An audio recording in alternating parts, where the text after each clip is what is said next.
તો રાહુલ ગાંધીના રાજા રજવાડાના નિવેદન પર બનાસકાંઠાના દાંતાના રાજવીએ પણ પ્રતિક્રિયા આપી છે। દાંતાના રાજવી સિદ્ધરાજસિંહે કહ્યું કે રજવાડાઓએ કોઈ જમીન પડાવી નથી, અમે તો અમારી જમીન અને રજવાડા દેશને આપી દીધા છે।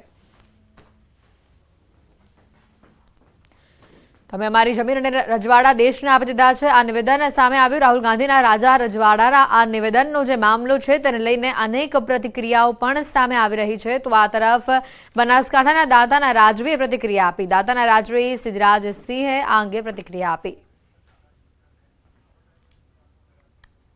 જે રાહુલ ગાંધીજીએ ટિપ્પણી કરી છે કે રાજા રજવાડાઓએ એમની જમીનો પડાવી લેતા લોકોથી, તો હું એ કહેવા માંગુ છું કે અખંડ ભારતના નિર્માણ માટે જે રાજા રજવાડોએ આપની આખી સ્ટેટ દાન કરી નાખી સરદાર વલ્લભભાઈ પટેલના કહેવાથી, હવે આ કહે છે કે અમે છીની લીધું છે બધું, તો આ એક શાંતિ ભંગ અને મીડિયામાં લાઇમલાઇટ આવવામાં વાત છે કે કોને ખુશ કરવાની વાત કરે છે એ અમને સમજ નથી આવતું।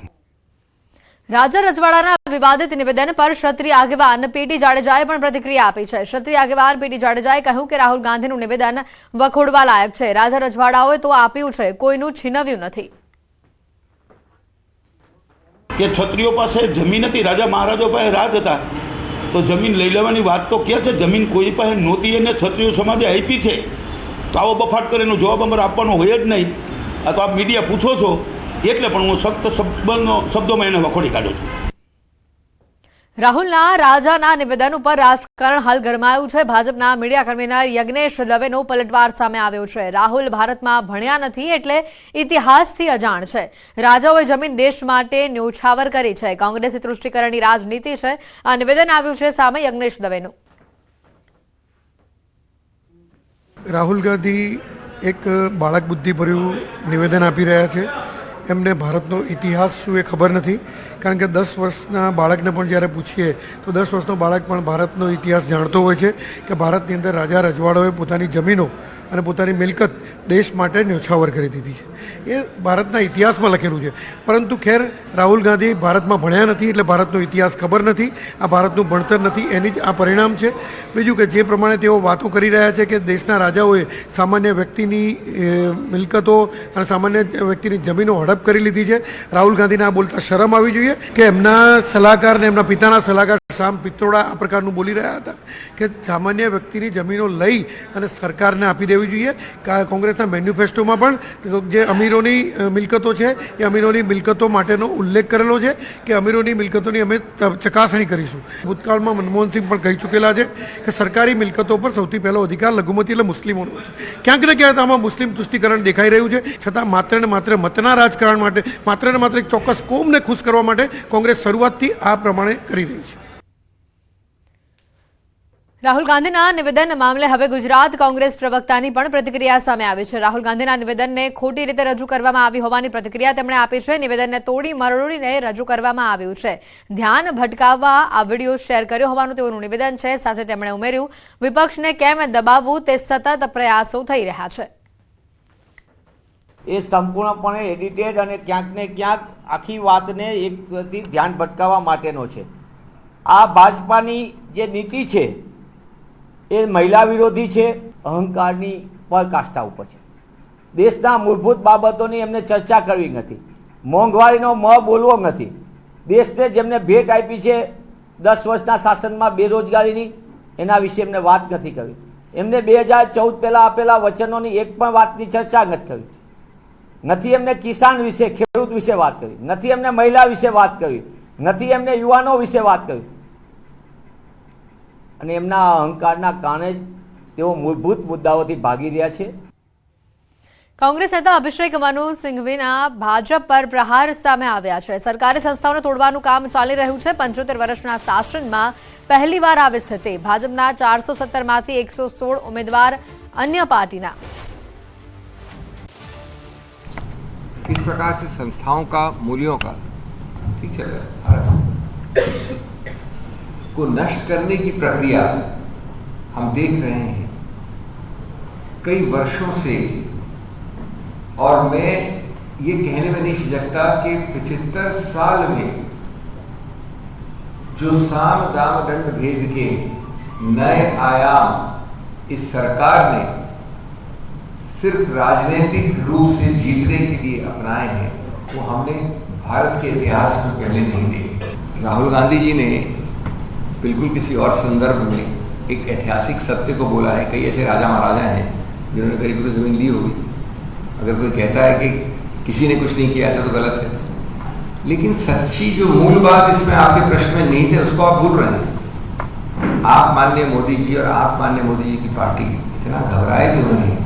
आपके एक बड़े हमारे कॉलीग राज्यसभा में बड़े मंत्री हैं यहाँ पर, उनके वाक्य से इतना घबराए हुए हैं कि इतनी सस्ती डिफ्लेक्शन की कोशिश कर रहे हैं। ये तो मतलब डाइग्रेशन और डिफ्लेक्शन की भी कोई स्तर होना चाहिए। ये वास्तव में लोगों को घास खाते हुए लोगों को समझने की बात है। ઇવનિંગ રિપોર્ટમાં અત્યારે ફક્ત આટલું જ. રજા આપશો. નમસ્કાર.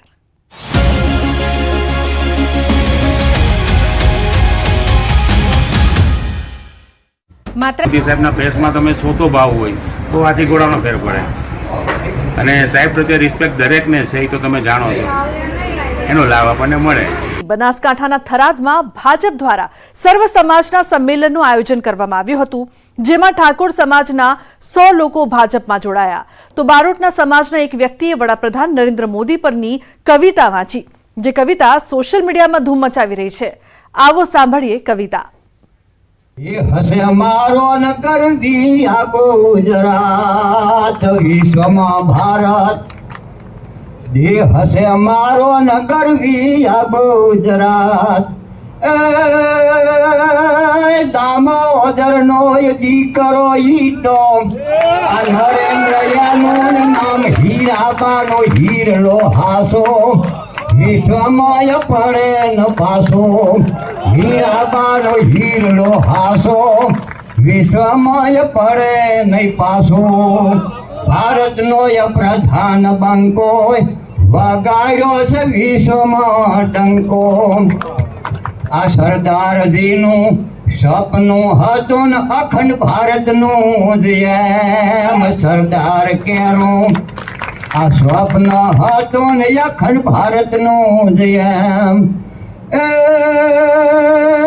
गुजरात नो या गौरव धारी आ कया कम तमाम बोली ने बीजो न बोले भले आखो ब्रह्मांड डोले बोले ने आ बीजो न बोले भले आखो ब्रह्मांड डोले भारत नो या प्रधान बंको वगाड़ो या विश्व में डंको नोटबंदी यानी जीएसटी ने कईक करो एवा काम नोटबंदी यानी जीएसटी ने कईक करो एवा काम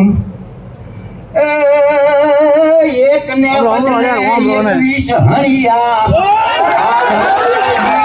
काम रापा ने रोजिया लावे बेहने या दीवो बतावे रापा ने ये रोजिया पावे. ऑपोजिशन की सारी पार्टीज, राहुल गांधी, कांग्रेस, सब ये कहते हैं कि मोदी जी ये जो है मैच फिक्सिंग कर रहे हैं इस चुनाव पर. उन्होंने कहा है कि ईडी, सीबीआई और ईवीएम के बिना आप चुनाव नहीं जीत सकते. क्या कहेंगे आप?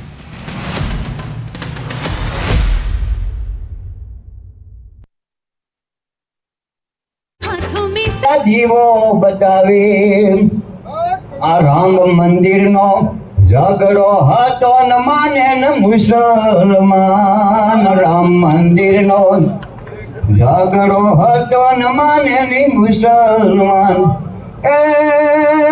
जनहित नो एवो कार्यो कर्या आ 3 तलाक नो